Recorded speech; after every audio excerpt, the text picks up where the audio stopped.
Museu Histórico Abílio Barreto está instalado uma das mais ricas coleções de história de cidades.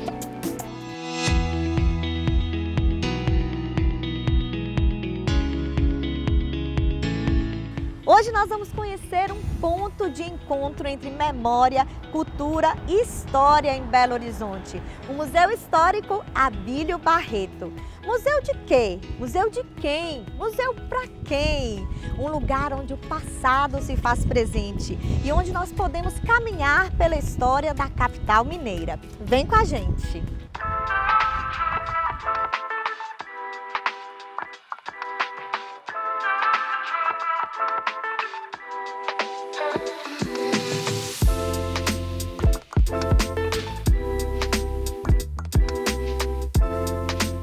Localizado em Belo Horizonte, ele integra a Fundação Municipal de Cultura da Prefeitura de Belo Horizonte.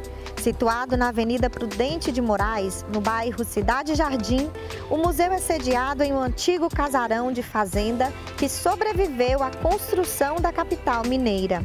A instituição se consolidou atualmente como museu da cidade e, além de realizar exposições de curta, média e longa duração, promove eventos culturais e educativos.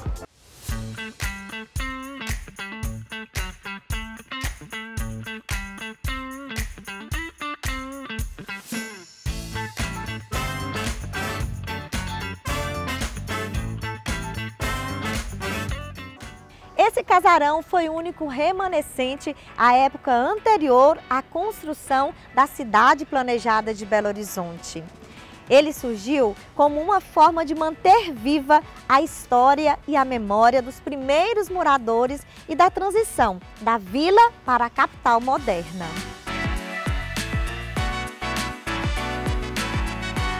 Como mencionado, o bairro atualmente conhecido como Cidade Jardim não foi urbanizado logo após a inauguração da nova capital. Situado fora da Avenida do Contorno, não integrava o plano da nova capital como área urbana da cidade, sendo classificada como colônia agrícola. Passada para o Estado entre 1886 e 89, a propriedade integrou a colônia Afonso Pena, cujo intuito era estimular a agricultura de imigrantes. Depois disso, a área da antiga sede da Fazenda do Leitão chegou a servir para o plantio de piteiras e como enfermaria do Posto Zootécnico Federal.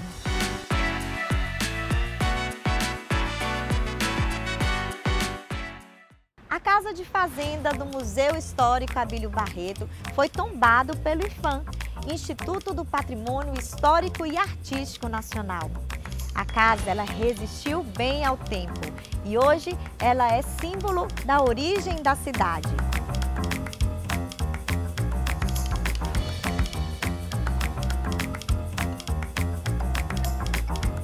O espaço físico do museu é composto por 3 áreas.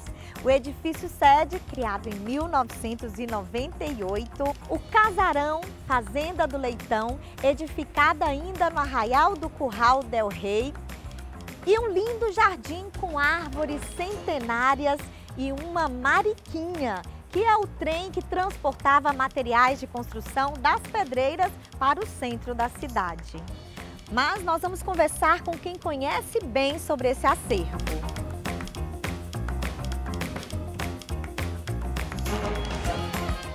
E nós estamos aqui no meio de uma exposição, mas que já já você vai conhecer. Lindo esse lugar, gente. Eu estou com Ana Portugal, que é museóloga e coordenadora aqui do Museu Histórico Abílio Barreto, não é, Ana? Muito obrigada por nos acolher, por levar essa beleza de Minas Gerais, de Belo Horizonte para o mundo inteiro, Ana. Eu que agradeço o convite de estar aqui. Ô, Ana, mas para a gente começar um pouquinho, né? Vamos embora já dando uma voltinha por aqui. Explica para mim primeiro, assim, você consegue fazer um apanhado da história do museu para quem está em casa entender? Olha, o museu, ele tem uma trajetória bem longa, ele tem 82 anos, né? Então, a história dele é bem consistente, assim, mas eu vou falar um pouquinho de como ele foi criado. Ele surgiu a partir de uma iniciativa do Abílio Barreto, que era um historiador, cronista aqui de Belo Horizonte, e que mesmo numa capital tão nova, né, ele percebia que era necessário a preservação da história e da memória da cidade de Belo Horizonte, que ainda tinha poucos anos de trajetória. Certo. E também a história do Arraial Curral do Rei, que era a localidade que existia aqui nesse território, né, antes da construção de Belo Horizonte. Então foi aí que começou essa ideia de exposições, foi a partir daí do Abílio Barreto? Essa ideia da construção do museu, dessa memória coletiva da cidade, né, do museu enquanto um museu da cidade de Belo Horizonte, né? Certo. Foi a partir dessa ideia do Abílio Barreto. Né? No âmbito nacional já existiam alguns outros museus, vários outros museus, né? Sim. Bem antigos. E, inclusive, Abílio Barreto foi ao Rio de Janeiro, foi ao Museu Nacional, foi ao Museu Histórico Nacional, fez pesquisas lá. E viu como que funcionava um museu e trouxe todo esse, vamos dizer assim, essa expertise para montar o museu aqui em Belo Horizonte, né? Sim. Então, esse é o museu da capital, é o museu da história da cidade. E é um acervo muito pesquisado também. E o nosso desafio em relação ao acervo é que ele seja significativo em relação à diversidade da história da cidade, né?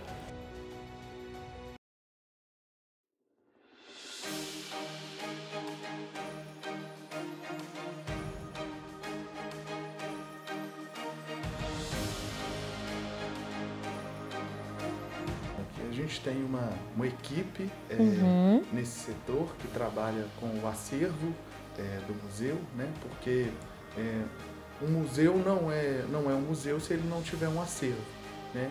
E aqui, né, no Museu Histórico Abílio Barreto, nós temos um acervo de mais de 70 mil itens. Nossa! Né? Que contam um pouco dessa trajetória e da história de Belo Horizonte. Então esse acervo ele é composto por objetos, né? Pequenos objetos, grandes objetos, né? Então a gente tem desde caixinhas de fósforo até um bonde e uma locomotiva. Sim. Que ficam em exibição permanente no museu. Nós temos fotografias, negativos, cartões postais, documentos, mapas, plantas, quadros, né? Pinturas. E também temos vários itens de vestuário, né? Por exemplo, vestidos, chapéus, estolas, né? Muitos itens aqui nesse museu. Por exemplo, essa fotografia aqui é uma fotografia de 1897. Né?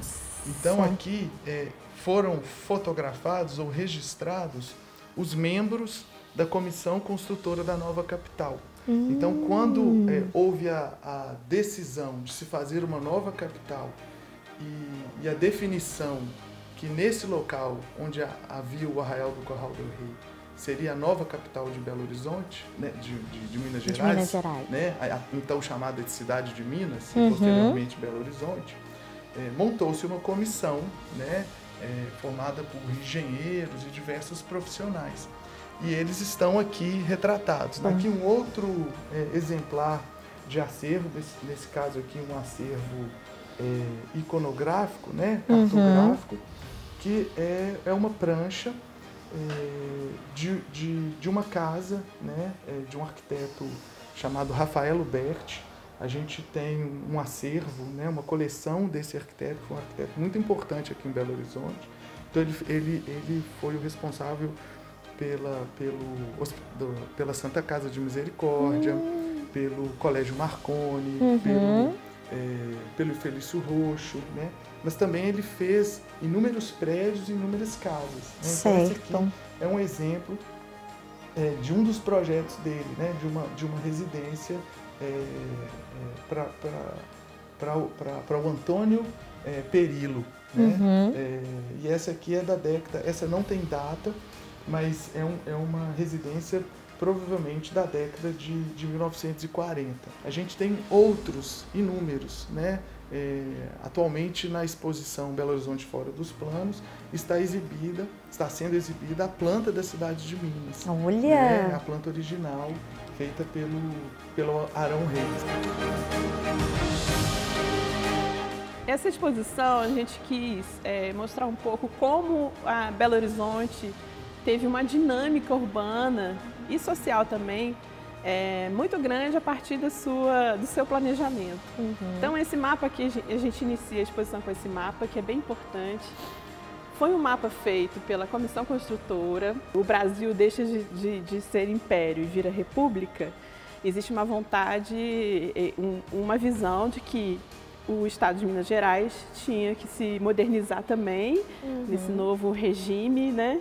Sim. Então foi feito todo um estudo e prospecção de várias localidades no estado em busca de um novo local para uma nova capital. E aqui, essa região foi escolhida pela Comissão Construtora para essa nova capital. Então, foi feito todo um estudo de implantação de uma nova cidade, né? Um estudo urbanístico e essa nova cidade tem um traçado todo ortogonal, todo planejado, né? Então a cidade ela é contornada pela Avenida do Contorno, tem o Parque Municipal, né? Tem algumas áreas suburbanas. E assim foi construída a cidade, né? Inaugurada em 1897, né? Mas logo em 10, 15 anos, a cidade ela já extrapolou. Saiu dos planos. Saiu dos planos. Então, por isso que é Belo Horizonte fora dos planos, né? Então, em 20 anos, a cidade cresceu assim, bastante, né? E a partir da década de 40, então, a cidade já toma outra conformação. E aí, essa exposição trata sobre isso, essas mudanças urbanas. E aqui também um outro exemplar, que é um álbum, né, do cinquentenário de Belo Horizonte. Então, Belo Horizonte, quando fez 50 anos, em 1947, essas balas, as balas cinquentenário, fizeram um álbum, assim, é um álbum de figurinhas, né? Igual hoje a gente vê, por exemplo, de futebol, né? Então esse aqui é um álbum que fala, que mostra Belo Horizonte, né? Então ele é muito interessante porque essas figurinhas, antigamente as figurinhas eram fotografias mesmo, não eram impressas, né? Então você tem nesse álbum as personalidades, né, os políticos, né, tanto do Estado quanto da Prefeitura, mas também nós temos assim, todas as escolas que existiam na capital, né, em fotografias bem pequenininhas. Gente, né, que legal! Os cinemas, os bares, né? Aqui tem uma boate, né, a boate da Pampulha, que era o Cassino, né? E hoje o Museu de Arte da Pampulha, os hospitais, os hotéis. Então, assim, os principais estabelecimentos comerciais. Então, isso isso aqui é um registro histórico, né, de Belo Horizonte em 1947.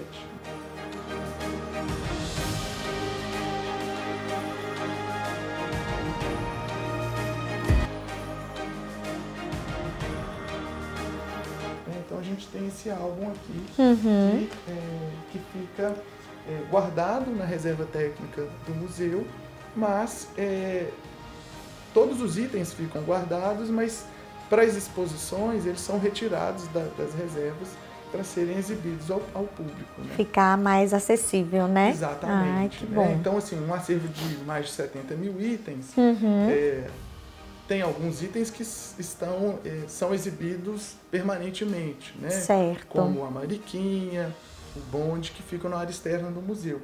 E esses outros itens a gente vai exibindo ao público de acordo com as exposições. A gente, apesar da cidade ser jovem, relativamente jovem, né, em comparação com outras, sim, o acervo ele tem diversas lacunas, né? Lacunas tanto históricas, né, de momentos da nossa cidade, mas lacunas também de grupos, né, que fazem parte dessa cidade. Porque, afinal, a cidade e a história é feita de pessoas, né? Então, a gente tem essas lacunas e como a história é feita todos os dias, então é um acervo que ele está em permanente construção. E o que é interessante é que esse museu é um museu da cidade e que está aberto à cidade, né? Então, nós recebemos doações de pessoas que queiram doar itens que acham que são importantes, né? Por exemplo, esse álbum foi uma doação, essas plantas do Rafael Berti, né? Foram uma doação da família. Então a gente cuida aqui com muito cuidado, muita dedicação para preservar essa história, essa memória da nossa cidade.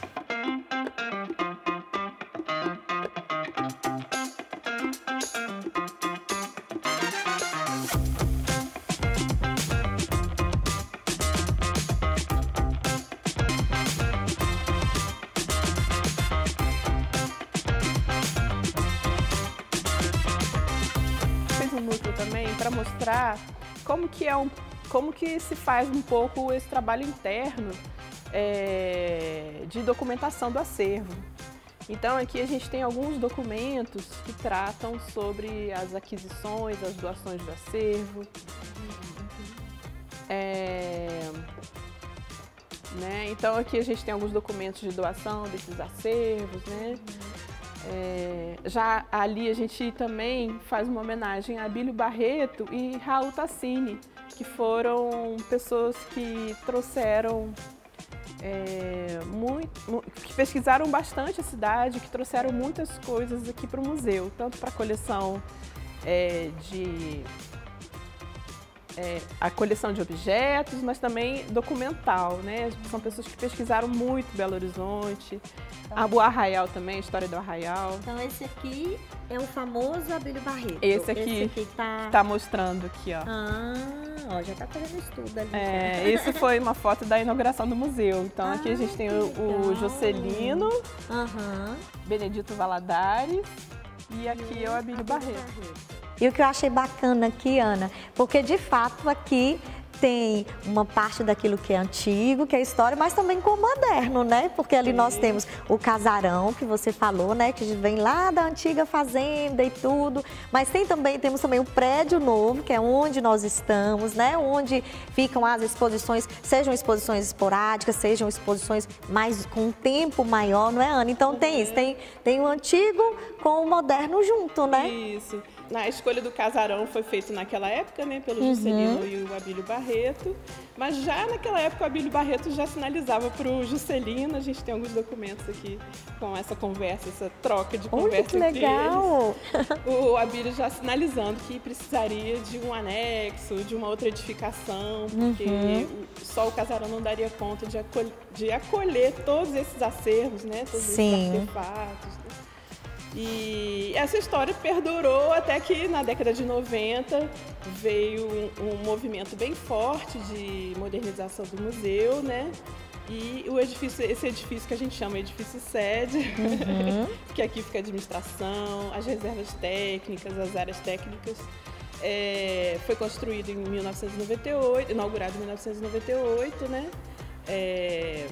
Com recursos da prefeitura, né? Mas com a participação da sociedade civil através da associação de amigos que existia na época, né?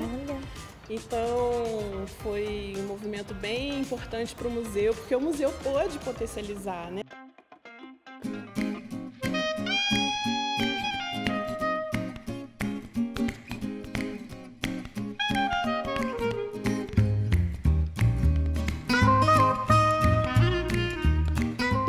Atividades descritas demandam agendamento prévio.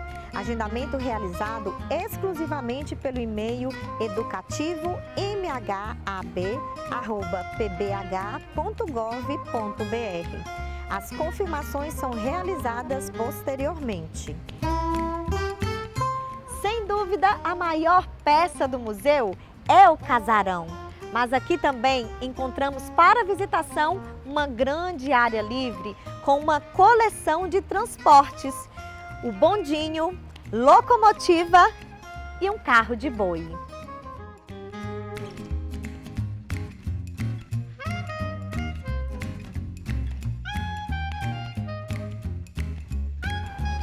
E aqui nós já estamos também em um outro setor do Museu Histórico Abílio Barreto. Junto comigo está a Jaqueline Lins, a Jaque, que é técnica em arte e educação pela Fundação Municipal de Cultura, não é, Jaque? Na verdade, uma das guardiãs desse lugar. Posso falar isso, Jaqueline? Pode, claro. Todos que trabalhamos aqui, né?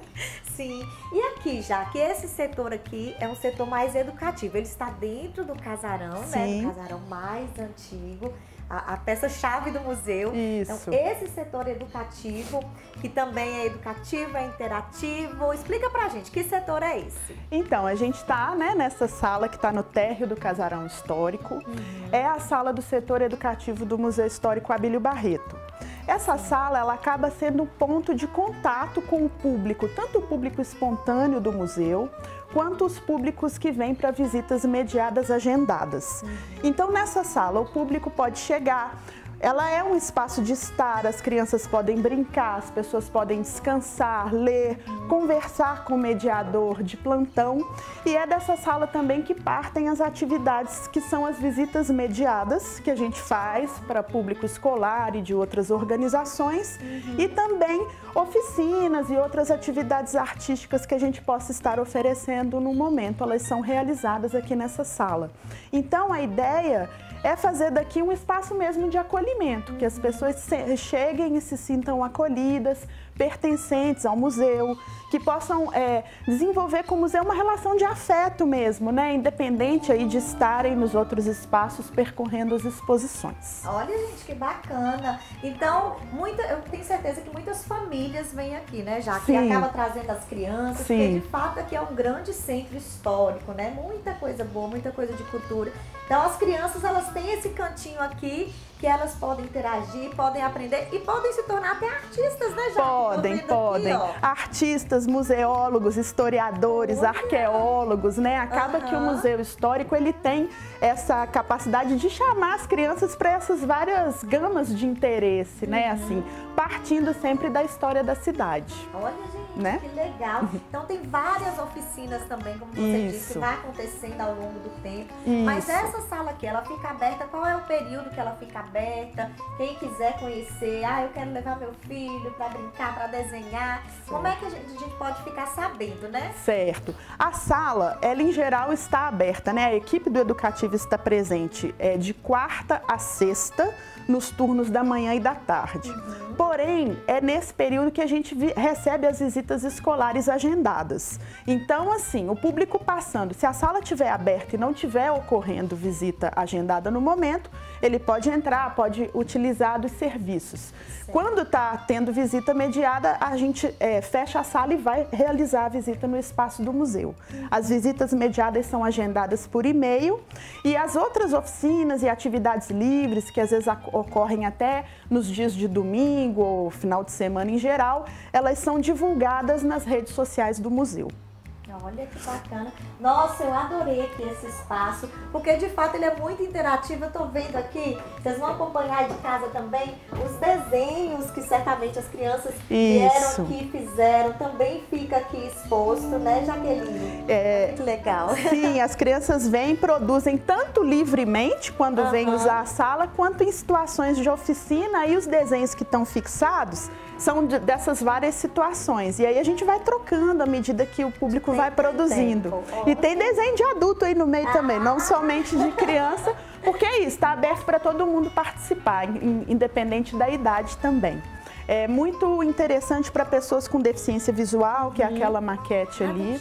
A gente pode tirar a cúpula, ela tem algumas inscrições em braille e toda a parte que está lá fora, né, que é marcada pelas edificações que compõem o museu, edifício sede, casarão, bonde locomotiva, elas estão na maquete porque são acervos que o público com deficiência visual pode tocar com luvas em visitas agendadas específicas para essa finalidade, né? Aqui tem uns brincadeiras mais antigas. Sim, objetos de madeira. Então, já que é futebol o pessoal chama futebol de preguinho, né? Que vai com o dedo, assim, usando a moedinha. Faz sucesso, inclusive, com adultos, viu? As réplicas dos transportes em madeira, quebra-cabeças para crianças, há outros ali. Enfim, de tempos em tempos a gente vai trazendo, né, outros brinquedos também para que a garotada possa aproveitar. E é importante falar que muitas atividades livres dessas oficinas e também nas visitas mediadas a gente procura utilizar o espaço externo do museu, né? Que é muito bonito, é muito rico, tem as árvores, a vegetação, as flores, então a gente costuma utilizar bastante o espaço externo. Bem, falando de utilizar, então eu vou utilizar.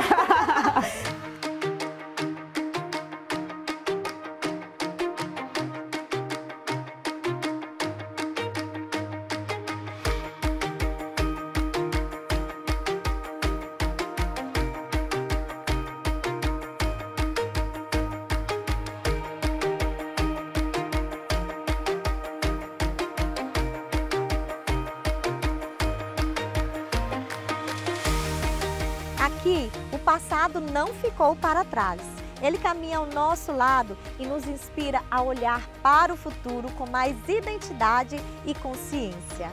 O programa Circulando vai ficando por aqui, mas antes, você que é de BH, temos um encontro dias 30 e 31 de agosto, livres da ansiedade. Acesse o nosso Instagram, @CançãoNovaBH.